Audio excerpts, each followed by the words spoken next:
Develop झालेले बाकीचे 5 जे आहेत 4 ते अंडर डेव्हलपमेंट जसे जसे डिग्रीज त्यानुसार ते आम्ही आणि सध्या आपल्याकडे जे CO2 लॅब आहे CO2 लॅब समोर आहे DPचे लॅब आहे. आता हे CO2 लेझर लॅबमध्ये काय काय मशीन बघायला मिळतं आपल्याला इथे 2 मशिनरीज आहेत. एक विनॅन कटर एक आहे दुसरं एक लेझर कटिंग मशीन. लेझर कटिंगमध्ये आपण काय करतो त्याच्यामध्ये आपण ह्या प्रकारचे प्रॉपर्टीज वगैरे डिझाईन करू शकतो. जसं आपण हे पार्ट्स आपण डेव्हलप करू शकतो 2Dमध्ये. त्याच्यासाठी आपण सॉफ्टवेअर यूज करतो AutoCAD लेझर कॅड बाकीचे जे काही सॉफ्टवेअर असतील ते आपण डिझाईन करण्यासाठी आपण यूज करतो. आणि याच्या लेझर कटिंगमध्ये अजून भरपूर प्रकार आहेत. त्यातला आपल्याकडे आहे CO2 laser cutting. CO2 laser कटिंगमध्ये तुम्हाला माहिती असेल त्याच्यामध्ये काय होतं जे पार्ट्स आहेत त्याचं एक ट्यूब असते त्या ट्यूबमध्ये हिलियम नायट्रोजन गॅसेस असतात. परत एक झेनॉन नावाचा निगेटिव्ह गॅस असतो. काय करतो त्यांना कटिंगला हेल्प करतो. आणि मध्ये काही मिरर्स असतात मिरर्स असतात साईडला तीन कॉर्नरला रिफ्लेक्टिव्ह मिरर्स आहेत. त्याच्यात काय होतं याच्यात मेन वर्किंग तुम्हाला मी नंतर सांगेलच फक्त एक जस्ट सांगतो फक्त कन्स्ट्रक्शन कसं यायचं आपण परवा बघणारच आहोत याच्याबरोबर. या ठिकाणी आपण जास्त याची कॅपॅसिटी आहे जवळपास 24 mm आपण कट करू शकतो. आणि जास्त खास करून MDF ॲक्रेलिक प्लॅस्टिक वुड वगैरे आपण इथं कट करू शकतो 24 mm. बाकी तुम्हाला मेटल जर असेल मेटल कट करायचं असेल तर आपलं SS वगैरे असेल MS असेल जे आपण काय म्हणतो माइल्ड स्टील असेल हे आपलं 4 mm आपण इथं कट करू शकतो CO2 लेझर कटिंगमध्ये. त्याचं आपण इंग्रेविंगसुद्धा करू शकतो. इंग्रेविंग इम्बोसिंग माहीत असेल तुम्हाला ते आपण याच्यामध्ये करू शकतो. आणि इकडे हे ट्रॉफीज आपण बघू शकतो इथे.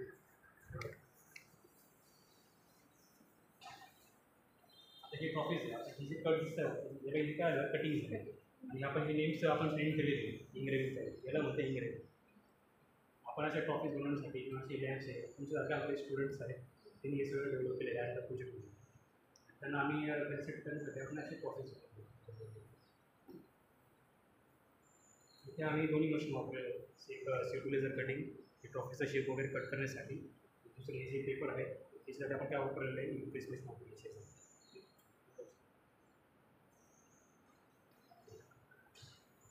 इकडे हे दुसरी मशीन आहे विनॅन कटर.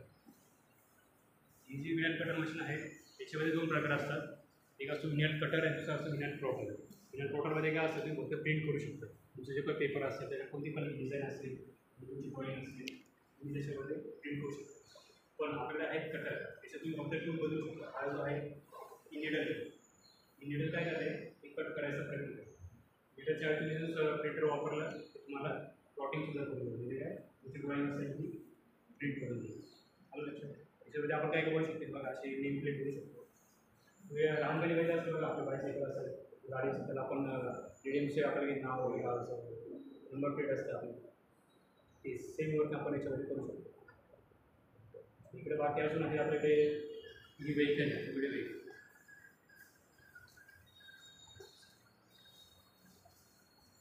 तुम्ही बघत असाल तुम्ही इंजिनिअरिंगचे स्टुडंट आहेत मला माहिती आहे आता इथून पुढे आपलं गॅस वेलिंग म्हणजे आपलं पेट्रोल डिझेल असतील याचे काय काय प्रॉब्लेम्स होतात काय केलं असेल पोल्युशन होतं बरोबर तो मेन क्रायटेरिया आहे. आणि दुसरं म्हणजे काय लॅक ऑफ गॅस वेलिंग हे कधीही संपून जाईल आपल्या पुढच्या नेक्स्ट जनरेशनसाठी राहणार नाही बरोबर. त्यासाठी आपण काय केलं याच्यामध्ये आता EV येते हायब्रिड व्हेकल येते. त्यामुळे हायब्रिड व्हेकल हा त्याचा फ्री स्टेज आहे. त्याच्यामध्ये कसं असं आपले दोन्ही फ्यूल आपण यूज केले जातात किंवा पर्टिक्युलर स्टार्टिंग जे आपलं मला तुम्ही सांगा तुम्ही व्हेकल चालवता 2 व्हीलर 4 व्हीलर जे काय असेल मला सांगा सगळ्यात जास्त पॉवर कुठे लागतो व्हेकलला. गिअरवाले व्हेकल असेल किंवा नॉन गिअर असेल सगळ्यात जास्त पॉवर कुठे लागतो रेसला किंवा आपण जे पहिले स्टार्टिंगचे पहिले 2 गिअर असतात फर्स्ट गिअर सेकंड गिअर ते काय असतं रिच मिक्सर लागतं आपल्याला इंजिनसाठी कारण त्याचे टॉप जास्त लागतो आपल्याला त्यामुळे रिच मिक्सर लागतो. रिच मिक्सरमध्ये असतं तुमचं एअर कमी एअर 40% असतो पेट्रोल तुमचं 60% असतं. तुमचं जास्तीचं पेट्रोलचा लॉस झाला ॲव्हरेज कमी झालं गाडीचं पुढचं जास्त झालं बरोबर की. कारण का तर टॉर्क जास्त लागल्यामुळे काय होतं ते जास्त अनबर्न गॅसेस हे बाहेर पडतं. जेव्हा आपण लिंक मिक्सर असतं ना टॉप गिअर असतं गाडी 4 गिअरला 5 गिअरला तेव्हा लिंक मिक्सर काय होतं तुमचं पोल्युशन कमी होत असतं. आपण ह्या गोष्टी ओव्हरकम करण्यासाठी आपण काय केलं हायब्रिड व्हेकल यूज केलं. याच्यात काय होतं, पहिले जे 2 गिअर असतात किंवा आपला स्पीड समजा 40-50 स्पीड आहे, त्यासाठी आपण काय यूज करतो, इलेक्ट्रिक गॅप यूज करतो. जेणेकरून काय होतं, तुमचा प्रॉपर तुम्हाला टॉर्क मिळेलच, प्लस तुम्हाला तुमचं पोल्युशन कमी होणार, तुमच्या गाडीचा ॲव्हरेज खूप वाढेल. तुम्ही बघितलं असलं आता बरेचसे व्हेकल आले याच्यावर, इनोवा क्रिस्टा झाली किंवा तुमच्या अजून मारुतीच्या स्विफ्ट वगैरे डिझायर वगैरे आहे. आणि स्विफ्ट डिझायरला ॲव्हरेज किती होतं, 17-18 ॲव्हरेज होतं. ॲटोमॅटिक काय आलं त्यावेळी आता 28-30% होतं. ही याचा फायदा आहे, पोल्युशन कमी, ॲव्हरेज असतं, बरोबर. इथे इकडे तुम्ही बघू शकता बाईक्स ह्या प्रकारच्या आमच्याकडे काय माहिती आहे, 4-5 प्रकारची टीम्स आहेत. ब्रह्मास्त्र रेसिंग, ब्रह्मास्त्र स्क्वॉड, हे काय करतात, आपले हायब्रिड व्हेकल्स हे डेव्हलप करतात. आणि दुसरी टीम आहेत निकोला, टीम निकोला आणि टीम गुजरा, हे काय करतात, इलेक्ट्रिक व्हेकल आपले डेव्हलप करतात. आमचे जे बरेचसे ग्रुप्स आहेत ना, त्यांना नॅशनल लेवलला त्यांना फर्स्ट प्राईज मिळालं, बऱ्याच फर्स्ट प्राईज आहे, सेकंड प्राईज आहे. इकडे तुम्ही बघू शकता फोटो फॉड इथे सुद्धा हायब्रिडच आहे. आपण नंतर ते जाऊन कधी बघू शकतो, आपण कधी आपलं काही झालं. ही उग्र EV व्हेकल आहे. हे ॲक्च्युली हे फर्स्ट मॉडेल आहे, फर्स्ट जनरेशन. आता सध्या सेकंड जनरेशनमध्ये पण त्यांना रँक खूप आलेलं आहे. फर्स्ट जनरेशन सगळ्या जे राऊंड असतात सगळ्या राऊंडमध्ये मी फर्स्ट रँक काढलं आहे. यावर्षी सेकंड राऊंड काढले, आता थर्ड जनरेशन आता डेव्हलपिंग चालू आहे. तुम्ही स्पेसिफिकेशन तर बघू शकतो. Secured first place in best design award expressive performance, all India rank one first place. आपल्याकडे ह्या लॅबच्या अंडरमध्ये 3 मशिनरीज आहेत, सुपरवायझर, प्रकार आणि फूड कंट्रोल. ते पण CNC कंट्रोलमध्ये आहे. तुम्ही डोअर्स वगैरे आता आजकाल बघता तुम्ही भरपूर डिझाईनमध्ये आलेले डोअर्स झाले, आपले सोफा झालं, फर्निचर झालं, वुडनमध्ये आपण बऱ्याचशा गोष्टी डेव्हलप करतो, बरोबर. आणि इथे कसं आहे, आपण आता एक काय म्हणतात ॲपरन्स म्हणून आपण जसं बारीक फाईन डिझाईन असतो आणि ॲक्च्युअलमध्ये मॅन्युअल ते करायला वाटतं. CNC मशीन असं तर काय होतं, एकदम फाईन आर्ट्सवर त्याच्यावरती डिझाईन होऊ शकतं. बाकी मशीन आता आपलं टेक्निकल वर्कशॉपला आहे, आपण त्याच्यासाठी बघायचं जर ते तुम्हाला क्वेश्चन आता आपण हे डीपमध्ये शिकणार आहोत. जसं सेशन येतं तसं शिकणार आहे. आता फक्त आपण इंट्रोडक्शन चालू आहे. मला लक्षात आपण नेक्स्ट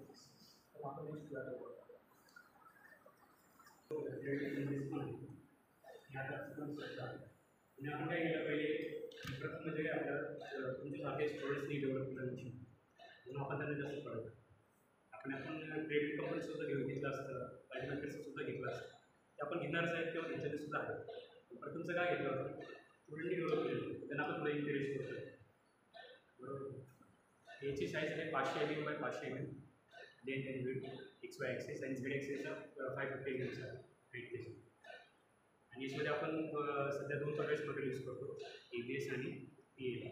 जे असतं आपण कशा म्हणतो, आपले जे शुगर फॅक्टरी असतात त्यातून जे वेस्टेज येतं त्याला आपण इथून तयार करतो वगैरे करतो. बाकी सगळा जो सॉलिड मटेरियल त्याच्यापासून आपण PA डेव्हलप करतो, ज्याच्यापासून पण काही पोल्युशन नाही. बायचान्स तुमचं मटेरियल खराब झालं तर तुम्ही वेस्ट टाकू शकता, ते कंपोस्ट होऊ शकतं.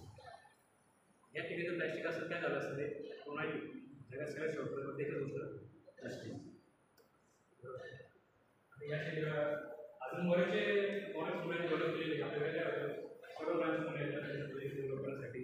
सिव्हिल इंजिनिअरिंगचे असतील, मेकॅनिकलचे असतील, रोबोटिक्सचे असतील, बरेचसे कन्सेप्ट मिळतात. मग त्यांना काही डेमो वर्जन दाखवावं लागतं, बरोबर. असे बरेचसे त्यांनी बनवलेले आहेत. त्यातले एक बघा हा आपला सांगू शकता काय आहे, इंजिनमधलं आपलं पिस्टन सिलेंडरचं कट सेक्शन. ती बघ त्याची PLA वापरून सुद्धा त्याचं कनेक्शन बघू शकतो. कोणी म्हणणार नाही आहे PLA प्लॅस्टिकसाठी, हे आपण इथे डेव्हलप केलेलं आहे. तर याची साईज आहे, हे त्याच्याकडे 3.0 आहे. याच्यामध्ये याची साईज आहे 300 mm by 300 mm, XY axis. एक आहे याची 50 mm. याची शेजर आहे ते क्रेडलिस्ट आहे. हे इंडियन व्हर्जन आहे, हे आपण बाहेर मागवतो ज्या विथ ऑर्डर. हे दोघांची साईज सेमच आहे. एक क्वेश्चन वगैरे व्हिडिओ कॉल होते का, ग्रेट करा कसं. याचे काही प्रोजेक्ट्स आपल्या मुलांनी डेव्हलप केले. आता हे स्कॅनेट, तुम्हाला याचं काही सिम्बल असं वाटतं तुम्हाला कशासाठी असेल अंदाज? वेबसाईट नाही, आपल्या प्लस झोमॅटो स्विगी सेम तसं त्यांनी मुलांनी डेव्हलप केलेलं आहे. आता कसं आता तुमच्यासारख्या स्टुडंट इथं हॉस्टेलमध्ये राहतात, बरेच तुम्ही नवीन मुलं हॉस्टेलमध्ये येतात स्टुडंट्स नाही माहीत नाही राहिली तर कोणती चांगली मेस करणार किंवा कुठे काय असतं काही गरज असते जेवणाची वगैरे त्यांना माहीत नाही राहत कारण ते नवीन असतात. आउट ऑफ नाशिकची मुलं असतात ते तिथं हॉस्टेलवर स्टे करतात. त्यांना माहिती मिळाली त्यांना वेळेवर जेवण मिळाल्यासाठी मुलं काय केलं एक झोमॅटोच्या डिसेंबर त्यांनी एक स्कॅनेट नावाचे ॲप डेव्हलप केले. ते अजूनही रनिंग कंडिशनमध्ये आहे. आपले 1 सबसिडीमध्ये मध्ये असतील किंवा बॉल सुद्धा असेल ते अजून ते यूज करतात स्कॅनिंग. आणि ते सेकंड प्रोजेक्ट बनवलेलं तुमचा प्रकार की त्यांनी आय टीच्या मुलांनी डेव्हलप केलेलं आहे एक वेब पेज डेव्हलप केली त्यांनी. आपली वेबसाईट वगैरे तर आपण आपली स्वतःची एक ब्लॉग असतो बॉट ब्लॉग त्यांनी डेव्हलप केलं. आणि इकडे हे ओव्हनचे प्रकार आहेत. हे जास्त खास करून केमिकलचे स्टुडंट्स आणि फार्मसी स्टुडंट यूज करतात. तर 3 प्रकार आपण हात बघितलं असेल प्रत्येकाच्या घरी असेल घरी असेल हॉटेलमध्ये बघितलं त्याच्यावर की तुम्हाला माहिती घ्यायचं काय होतं येणार ॲडिशनल पुढे घेत दोघांचा फरक काय हॉटेल तुम्ही आता जाऊ शकता असं बरोबर. आणि व्हॅक्यूममध्ये व्हॅक्यूममध्ये कंप्रेस बरोबर बरोबर त्याच्यात काय झालेलं आहे रॅडिएशनचा एक आपलं डिसएडव्हान्टेज काय आहे रॅडिएशनच्या आपल्या पोटामध्ये गेले तर आपल्यासाठी हजार्ड असेल बरोबर. पण हॉट एअर आपल्यासाठी हजार्ड आहे का नाही नॅचरल नाही हीट आपण त्याला देऊ आपण ते त्यासाठी आपण हॉट एअर ओव्हन आणि व्हॅक्यूम आपण मागवलेलं आहे. त्याचा पर्पज हाच आहे की रॅडिएशनचा आपला दुष्परिणाम आपल्याला होऊ नये. समज इथं बनवले नाही हे मागवलेले हे आपण केमिकलच्या मुलांसाठी आणि फार्मसीच्या मुलांसाठी आतमध्ये करून बघता येईल. हां बघता येईल लागलं आपण त्याचं एक सेशन घेऊ लागेल मग बघायचं खोलून बघू शकतो.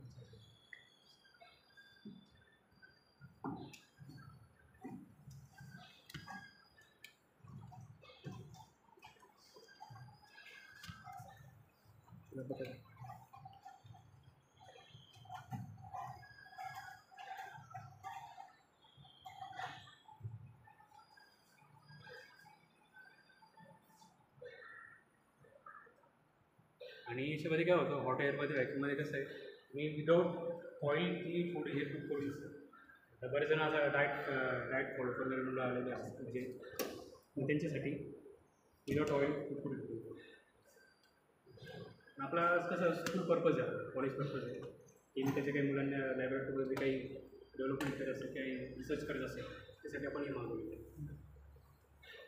इकडे हे प्रेस मशीन पहिलं असं बऱ्याच जणांना गिफ्ट मिळालं असेल बड्डेला आपलं कप वगैरे त्याच्यावर आपलं सगळं फोटो वगैरे प्रिंट असतो. हे हिट प्रेस मशीन आहे 5-in-1 याच्यामध्ये आपण टी शर्टसुद्धा प्रिंट करू शकतो. तिचे ब्रांच आपण बनवलं बेसाचे सिव्हिलचे आय टीचे वगैरे असेल टी शर्ट वगैरे ते आपण इथं प्रिंट करू शकतो. टी शर्ट आपले जर्किन्स वगैरे त्यांच्यावर आपण कप प्रिंट करू शकतो कोणाला गिफ्ट देण्यासाठी. तर आम्ही याच्यामध्ये डेव्हलप करतो जवळपास जे जे लिस्ट येणार आपल्याकडे ते सगळ्यांना आपल्या किकआउट नावाचं एक आपण मग आपण त्यांना गिफ्ट करतो त्यात वर्किंग पॉसिबिलिटी आहे. आणि याच्यामध्ये पण आपण काय करतो एक आमचे मुलं आहेत बेसाचे वगैरे ते स्वतःचे याच्यामध्ये टी शर्ट आपले प्रिंट केलेले आहेत.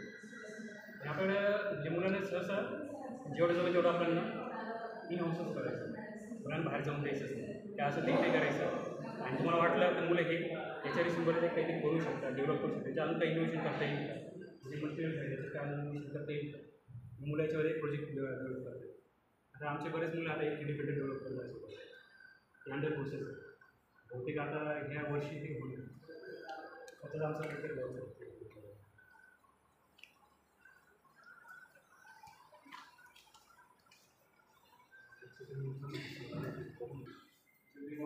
टोल्स एक डॉक्टर मुलीच होतं बनवलेले स्कॅनर बरेच आपण काही एक पार्ट आपल्याकडे बनलेला आहे बाबा आपण बनवायची गरज नाही. एकदा पार्ट आपल्याकडे आला त्याची कॉपी बनवायची असेल आपल्याला तो स्कॅन करायचा ती फाईल कन्वर्ट करायची आणि आपण ते डिपेंडेंट लगेच टाकून द्यायचं. ॲक्च्युली आम्ही असं केलेलं आहे मुलांना ते तुमच्या आगे लास्ट मंथमध्ये आपण समर कॅम्प बनवलं लहान मुलांसाठी तर आम्ही सगळे इनहाऊसच बनवलं होतं. वाया टाईप प्रोग्राम बनवतो जस्ट एक त्यांना एक नॉलेज मिळावं म्हणून आणि त्यांना थोडंसं चांगलं वाटतं गिफ्ट म्हणून आम्ही त्यांना एक भेट दिली स्वतः त्यांच्याकडून आम्ही बनवून घेतलं. त्यावर आम्ही काय केलं, एक आमच्याकडे रोबोटचं एक मॉडेल होतं, ते आम्ही ते स्कॅन केलं, त्यामुळे साईडला असे 30 जण त्याला ट्रेन करून दिलं. बघू शकता सिरी वगैरे माहीत असेल, एक्स्ट्रा सिरी वगैरे त्याच्या जागे ॲपिकल डेव्हलप केले मुलांनी आर्डिनो वगैरे यूज करून ते स्मार्ट होम ऑटोमेशन सिस्टम.